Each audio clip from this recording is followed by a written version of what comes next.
Ahoy folks, and welcome back to Broadside Gaming. Now, you delightful viewers have asked for a Thunderhammer build, so I have obliged. Let's look at the Zealot and the Bonking Hammer. Let's jump in and see what you're using. So, we are using the Thunderhammer, obviously, and we're using, more specifically, the Crucius Mark II, because it is superior than the Iron Helm in all ways, because it's got a better attack pattern, better light attacks, and when you charge the hammer, like so, straight to the face. And generally, it's just a bit more powerful. I mean, it's not that much more superior. I just prefer the Crucius over the Iron Helm.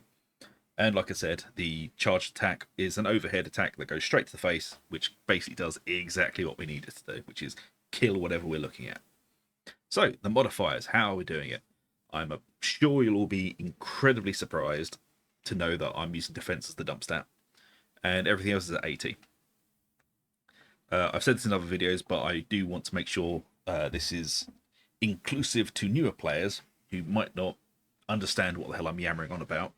So I'll quickly just go over it. Modifiers, they are the damage, defense, first target, crowd control, penetration, lol. And together, these add up to 380. Now, before, we used to be able to see this as a little number next to crowd control obliterating at the top. It would say this weapon is a 380 rating. Now, since Unlocked and Loaded, they have gotten rid of that for unknown reasons, because it's still useful to know what the rating of the weapon is, but that's beside the point. So, when you have these modifiers, what you want is to have your most sought after stat to be at 80%, as 80 is the highest the weapon can go to. And the dump stat is a modifier, say damage, defense, whatever, that we purposely choose to be the lowest to get more out of all of the others. So, ergo, dump stat is the stat we want to be the lowest. In this case, defense. Right, next up, perks. We're going for damage to flak armored enemies. I say this every time, and I will say it every more time. It's because flak armor is the most prevalent armor type in the game. So, 25% damage to flak armor, kind of a no-brainer on this. And then we're going for unyielding, because Ogryns are classed as unyielding, and so are bosses, and this is a boss destroyer. So, that's why we're going for unyielding as well. Lots more damage to unyielding targets. Now, for the blessings. We're going for Slaughterer, which gives us an 8% strength for 4.5 seconds on kill, stacking 5 times, which is a really nice, just pure damage boost to us. And Thrust, up to 20% strength based on the charge time of your heavy attack, stacks 3 times. Now, again, if you're new and don't really understand what that means, so when you wind up a heavy attack, you can let it go quite quickly. But if you hold it, you'll see down the bottom, thrust starts ticking up pretty quickly. And that means we're doing 60% more damage with a slightly wound up heavy attack, which is what you're going to be wanting to do most of the time, just to get that extra bit of damage out of it. There are a few other blessings that you can look at. We will have a quick look at that now. That's not the right one. Masteries, there we go. I know what I'm doing, apparently. So, Head Taker. It's a good all-rounder. You only get 25% damage boost from it, but it is on hit. So that is a consistent 25% damage. But again, it's not quite as good as Thrust, but I mean, Head Taker and Slaughterer are pretty good together. Still, I would say Slaughterer, Thrust are the best way to go. But it's always nice to have options. And then obviously we've got Skull Crusher. Target receive 4 stacks of 10% damage if already staggered. The hammer is quite good at staggering things. Not as good as the Crusher, which is one of the other Zealot builds. Go take a look at that if you fancy it. But it is pretty decent at staggering. I wouldn't say it's good enough to switch out from Slaughterer and Thrust into Skull Crusher and Thunderous, because it doesn't quite have the impact strength that the Crusher does. But they, I will always suggest running your own tests on these things, see what you like.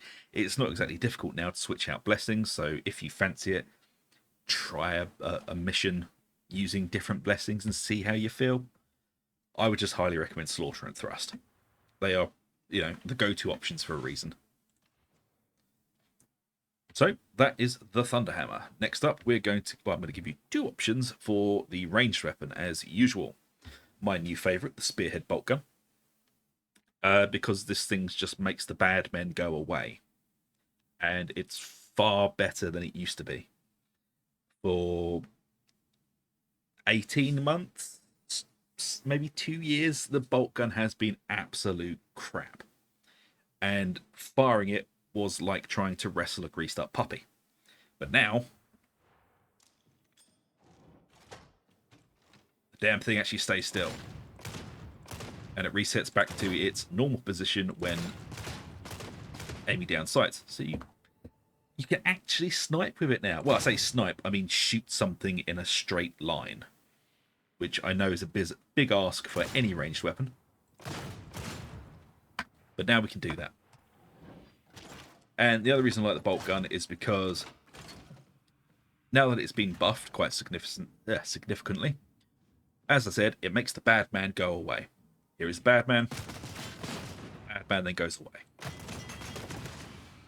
And given enough shots, you can break open a Bulwark shield. It takes about 5 rounds to the shield to get it to do that. Yeah, 5 rounds to open the shield, 5 rounds to kill him. I mean, if you can, always aim for the face, so you get more damage done that way. Weak spot hits and all that. But it's very, very good, because it doesn't just hit the one target, it does blow through. It has a lot of penetration to the shot slot. And that is why I like the bolt gun. So, what are we doing with it? Modifier-wise, we are using mobility as the dump stat, because screw mobility, and also reloading is quite important on this gun. Because for a while, I had used reload speed as the dump stat. As you can see, here. This was the one I was using before. But that 20% reduction in reload speed was actually horrific. It felt so bad trying to reload this thing. And even then, at max reload, it's still a bit time consuming, but not quite as bad. So we're dumping out mobility, because as you all know, I don't care about mobility. It's a stupid stat. What we want is damage, reload speed, collateral, and stability. Don't we all want a bit of stability in our lives? Anyway, perk-wise, we are going for Flak, because Flak is the most prevalent armor type in the game, and Unyielding, because screw those Ogryns and bosses. We are here to destroy the big scary things. That is what this build is about. We want to be able to kill Ogryns, we want to be able to kill monstrosities. So both of our weapons are going to be tailored more towards that. And also it's funny being able to do that. But I did say I'd give you another option. In fact, I'm going to give you 2 other options. So the other option is the braced autogun. More specifically, the Agrippina Mark 8, I think. Stupid Roman numerals. So the Agrippina braced autogun. How are we building it? Again, mobility is the dump stat. Big surprise. Perk-wise, it's basically built the exact same way as the bolter. Perks, Flak and Unyielding, and for blessings, we're going with Inspiring Barrage and Fire Frenzy. So, Fire Frenzy is going to give us a lot more damage when we're just mag dumping into groups, and Inspiring Barrage is giving us a way to farm back toughness if we need to, which is quite a good thing. Sometimes things get a little bit too hairy, and we do need that bit of extra defense. I mean, it's not quite as terrifying as the bolt gun, but it's pretty good at what it does. And you don't just have to brace it to fire it, you can just hip fire it as well. And that is still just as good, although it does bounce around a little bit. But it is a very good weapon. So, Inspiring Barrage is going to be able to farm back toughness for us, and Fire Frenzy is just for doing more damage. Now, the third option is the tried and tested old meta of the Quick Draw Stub Revolver. Now, as you can see, I haven't bothered rolling these up yet because there's other things to play with. But what we want with these is generally dump stat, mobility. Perk-wise, we're going with Flak and Maniac. And for the blessings, Surgical and Hand Cannon. Surgical is going to be a stacking crit buff, and Hand Cannon is lots of rending on a critical hit. And rending does, as I've said before, 1% of rending equals just about 1% of damage. So this is 60% extra damage on critical hit. Now, these are not rolled at all how they're supposed to be, so please don't use these as a template. Mobility is your dump. Perk-wise, Flak and Maniac or Flak and Unyielding. Blessings-wise, Hand Cannon and Surgical. Now, why is this thing so good? Well, it hits like a goddamn truck, and this was the replacement for the bolt gun, because this basically did the exact same thing as the bolt gun, just better, faster, stronger, tougher. Something about... No, that's a song. That's a end sentence, begin anew. This, basically. It's basically our version of a sniper rifle. You can aim down sights. As you can see, Surgical's at 10. And every time we crit, Surgical resets. And actually, it's all every time we fire. Sorry, I always get that wrong. Every time we fire, Surgical resets. And the higher we get it, the more likely we are to crit. But this is a very, very good option for dealing with specials and things that you can't quite get close enough with to hit with your hammer. It's very, very good at sniping. It is a meta weapon for a reason. It's just stupidly good. But I grow tired of using it, so I'm using other stuff at the moment. I mean, you don't have to use the same thing all the time. It gets boring. Diversify. It's the spice of life. Anyway, heroes. We're going with 2 toughness heroes with max health, max toughness, and damage resist gunners, as we want these just purely defensive. We just want to be tougher so we can stay in the fight and ignore chip damage. And the third one is a 21% maximum health with max health, max toughness, and damage resistance gunners. I say it in every single video, but I will say it again now in case this is your first insight into the Broadside Gaming. Hello. Damage resistant gunners is very, very good and quite important, because heavy gunners in this game can shred you almost instantly if you are found out in the open when they're firing at you. So 60% damage resistor gunners is very useful, and it also does give you resistance to Reapers, which are the Ogryn. That guy. There is some umming and ahhing whether it gives you damage resist to shotgunners. Some say yes, some say no, so I would ignore it for now until Fat Shark gives us a yes or no answer for definite. But there you go, that is the gear. Let's quickly jump into the talents. And first of all, we're going over here onto the right. We're going Backstabber, plus 20% damage on melee backstab hits. Then into Blood Redemption, plus 50% toughness replenishment on melee kill. Again, this is just going to help us farm back that toughness. A lovely toughness boost. And then Second Wind, replenish 15% toughness on a successful dodge. We're a Zealot, we're going to be quite dodgy. And then through the middle, we're going for Anointed in Blood, up to 25% base range damage, reduced the further you are from the target. This is going to work in really nicely for the melee, the ranged weapons we're using for mag dumping into big groups of enemies. The closer we are, the more damage we're doing. Purge the Unclean gives us plus 20% increased damage against infested and unyielding. Unyielding, mostly bosses and Ogryn. It's always a good. Then into a toughness boost, and then Restoring Faith. On taking damage, heal 20% of that damage. Occurs over 4 seconds. So again, helping us just heal up that bit of chip damage we're going to be taking. Immolation Grenade, my favourite grenade to use, because who doesn't love a burning heretic? And it's just very useful if things are getting too busy and you need a little bit of breathing room. You can drop it, keep swinging, and just know that things around you will eventually die. So it's just adding that little extra damage when you need it. Right, I'm going over here to the left with toughness, into melee damage, into movement speed, and then we're grabbing Duelist, plus 50% weak spot and critical hit damage for 3 seconds on successful dodge.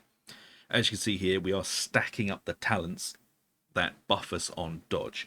The entire philosophy behind this build is that we don't have to think about anything apart from using our F ability. Everything else is done behind the scenes while we're using our normal playstyle. We are fast, we are dodgy. So that we don't have to think about adding anything else into our rotation or playstyle, because it's all just happening behind the scenes. Then Until Death, fatal damage instead grants you invulnerability for 5 seconds, occurs every 2 minutes. Into Holy Revenant, until death ends, you regain health based on damage you dealt during Until Death. To a maximum of 25% max health, melee damage dealt heals you 3 times that amount. I know I've said it before, but I'll say it again. Melee damage dealt heals you for 3 times that amount. Doesn't mean the max health goes up to 75%. It just means you get to that 25% threshold 3 times faster. It's poorly worded, and also I'm really sad that they nerfed this to 25% instead of 100. Old Man Zug shouts at clouds. Benediction, plus 15% toughness damage reduction for you and allies in coherency. Just toughness damage reduction, really. What's not to like about it? More toughness into Fury of the Faithful. Dash forward, replenishing 50% toughness and gaining 20% attack speed for 10 seconds. Your next melee hit grants plus 25% damage and is a guaranteed crit. So always good for using this if you are, for example, coming up against a Crusher and you want to make sure he is very, very dead. So you can turn on your hammer, charge, and while you're charging, wind up the hit.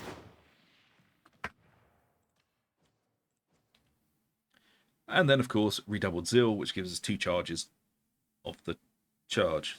Too many charges in that sentence. Then into Suppression Boost. Don't care about this, but we do want Punishment. Melee attacks that hit at least 3 enemies. Grant plus 5% impact strength for 5 seconds. Stacks up to 5 times. At max stacks gain uninterruptible. This is going to really help us with Horde Clear. Because all of our heavy attacks are big, wide sweeps. And the more we sweep, impact we get, and impact equals stagger. And then at 5 stacks we become uninterruptible, so we cannot be interrupted while we're swinging. So this is just very good for clearing out hordes.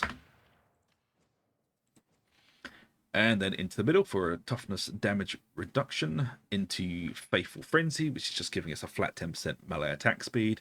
And then into the right side with a melee damage boost here, into Sustained Assault, which gives us plus 4 melee damage for 5 seconds on hitting an enemy with a melee attack, stacks 5 times. Basically, it's free damage. It's a really nice passive, this one. And then into Toughness Damage Reduction, into Swift Certainty, increases sprint speed by 5%. In addition, always count as dodging while sprinting, even if stamina is depleted. Again, as I said before, a lot of these buffs are happening just because we're doing our normal Zealot stuff. And now that we're sprinting, we always count as dodging. Stupid zombies. And allows us to get all of those dodge talents rolling at the same time. So there is an option here. You can get rid of punishment for Pious Cutthroat. Backstab kills restore 20% ability cooldown. I personally don't like the Pious Cutthroat route, but it does work, and it does give us access to more of them. But I prefer having the option of being able to stagger very hard in horde situations. So if you really want to, you can get rid of punishment into Pious Cutthroat. It is a very reasonable thing to do if that is your style. I actually prefer going for the punishment route. So, our keystone in Ox Rule Judgment. Moving grants you momentum, stacks 15 times. When you hit an enemy, spend all momentum, gaining plus 1% melee attack speed, plus 1 range attack speed, and plus 1% damage. Stacks lasts 6 seconds. So this stacks up to 15. And then with Retributive Stance, replenish 2% toughness for each stack spent during momentum. And Inebriate Poise, gain 3 stacks of momentum on a successful dodge. Again, all of this dodging stuff is just building up. So you really don't have to think about very much in this build at all, apart from when to charge your hammer, when to charge in, and how hard to bonk something. That is the only thing you have to think about. It's just move, dodge, hit, repeat. And that's why I love this build. It's incredibly simple, but very, very effective. Now, there are other people that would say the true meta for Thunderhammers is going through Shroudfield. I'm just not a massive fan of Shroudfield. I prefer a more fast-paced, aggressive style of play. It's just not my bag. I have got a Shroud build on this channel. If you go back a few months, you'll probably find it. But I think this playstyle is a lot more fun and engaging and rewarding. But each their own. It is a very good way to play, just not my style. But there you go, folks. That is the Thunderhammer build. I really do hope you enjoy it. And if you do, please do like, subscribe, ring the bell for notifications. It really does help us out. And if you have any more suggestions for builds you'd like to see, please do feel free to let me know down in the comments. So until the next one, take it easy, and I'll see you later.